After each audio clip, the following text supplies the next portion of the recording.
Hello students, today we will discuss about conservation agriculture. Now what is conservation agriculture? Conservation agriculture, in short we call it as CA, is a farming system that can prevent losses of arable land while regenerating degraded lands. It promotes maintenance of a permanent soil cover, minimum soil disturbance, and diversification of plant species.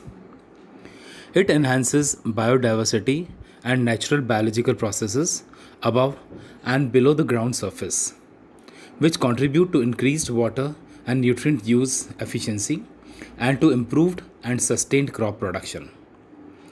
CA principles or conservation agriculture principles are universally applicable to all agricultural landscapes and land uses with locally adapted practices.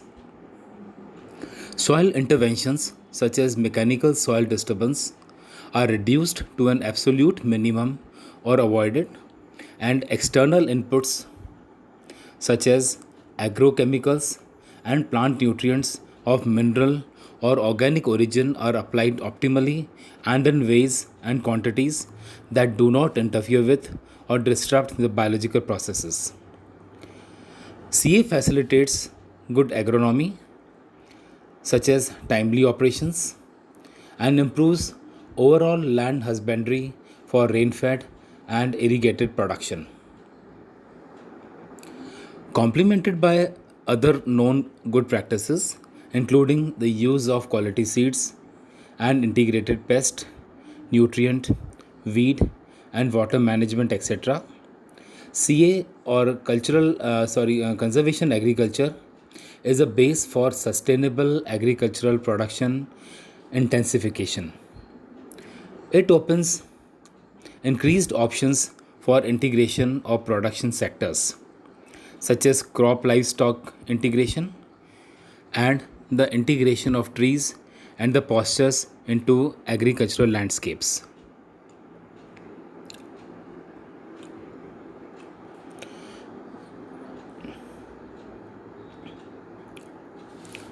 Conservation agriculture is a response to sustainable land management, environmental protection, and climate change adaptation and mitigation.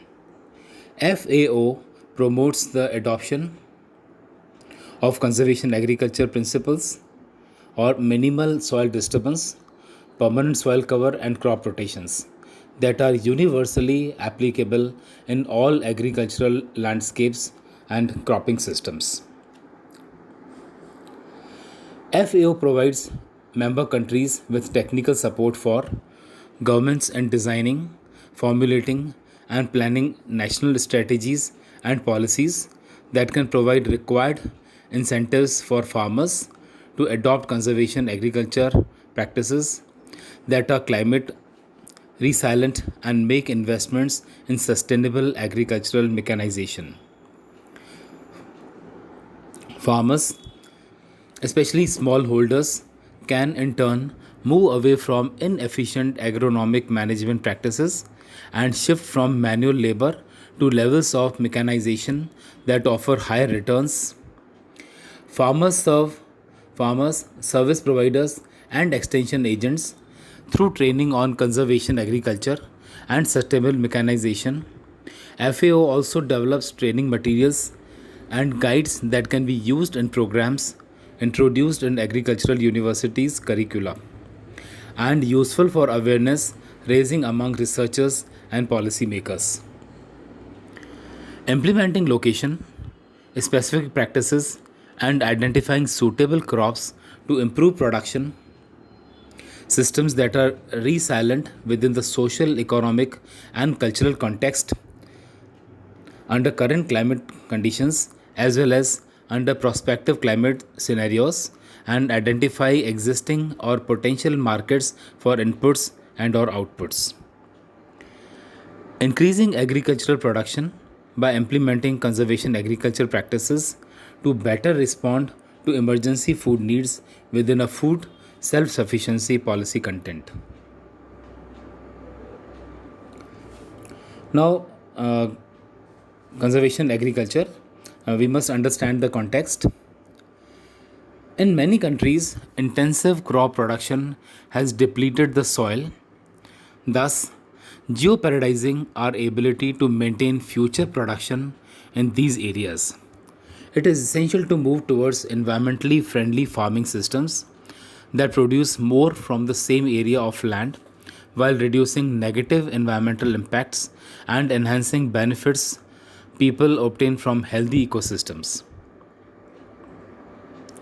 Healthy soils maintain a diverse community of soil organisms that help to control plant diseases, insect and weed populations, recycle soil nutrients, improve soil structure with positive effects on water holding capacity and nutrient retention and supply, and ultimately improve crop production.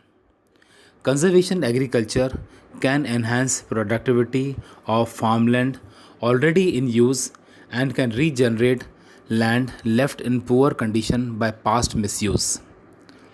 It also provides environmental benefits by reducing soil erosion, nutrient losses, and increasing the resilience of farmers against climate variability.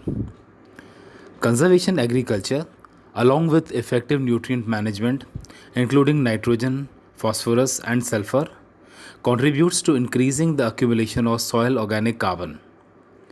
Conservation agriculture can contribute to reducing greenhouse gas emissions by reducing energy inputs, lower fuel consumption per unit area per unit output, improving nutrient use efficiency, reducing nitrous oxide emissions, and stabilizing and protecting soil aggregates from the breaking down and releasing carbon to the atmosphere. Now, conservation agriculture is based on three main principles which are adapted to local conditions and needs. First principle is continuous minimum mechanical soil disturbance with direct seedling, that is no tillage. The distributed area must be less than 15 centimeter wide or less than 25% of the cropped area, whichever is lower. Mechanical disturbance should be limited to the purpose of placing seed or fertilizer. This fights against soil erosion and preserves soil organisms. Second principle is permanent soil organic cover with crop residues and or cover crops to the extent allowed by water availability. Ground cover is measured immediately after the direct seedling operation, and the area should have over 30% cover. This allows the protection. This allows the retention of a protective layer of vegetation on the soil surface to suppress weeds, protect the soil from impact of weather, and avoid soil compaction. And the third principle is species diversification through varied crop sequences and associations involving at least 3 different crops. A well-designed crop rotation promotes good soil structure, fosters a diverse range of soil flora and fauna that contribute to nutrient cycling and plant nutrition, and prevents phytosanitary diseases.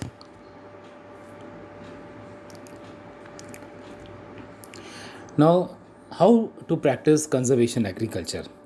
In this, basically, we adopt these practices. First of all is the soil management and conservation agriculture, then maintaining a permanent soil cover, minimizing soil disturbance, and the fourth is pest, weed, and fertility management. And in this, first of all, we'll take soil management and conservation agriculture. Each context brings different problems regarding the implementation of conservation agriculture, and many technologies can be adapted, including the traditional ones. Technical solutions should be found through close partnerships between farmers, private sector industries, extension services, and researchers. This approach has already permitted to develop and adapt conservation agriculture for small and big farms, manual, animal traction, and mechanized agriculture in various agroecological zones and socio-economic contexts, and for many farming systems. The physical and chemical structure and biological activity of soil, including the spatial arrangement of soil components, are fundamental to sustaining agricultural productivity and determine their complexity, the soil health, and fertility. Soil management should maintain and improve soil fertility by minimizing losses of soil, nutrients, and agrochemicals from erosion, runoff, and leaching into surface or groundwater and surrounding natural vegetation and wildlife in absolute terms as well as in relative terms below the self recovery of the respective ecosystems. Good agricultural practice should, now there are certain points in which you can say the good agricultural practice it should have establish a detailed knowledge of the nature, properties, distribution, and potential use of soils of the farm. Then, avoid mechanical soil disturbance to the extent possible. Avoid soil compaction beyond the elasticity of the soil. Maintain or improve soil organic matter during rotations until reaching an equilibrium level. Maintain organic cover through crop residues and cover crops to minimize erosion loss by wind or water. Maintain balanced nutrient levels in soils. Avoid contamination with agrochemicals, organic and inorganic fertilizers, and other contaminants by adapting quantities, application methods, and timing to the agronomic and environmental requirements. And the last one is maintain a record of the annual use of the inputs and outputs of each individual land management unit.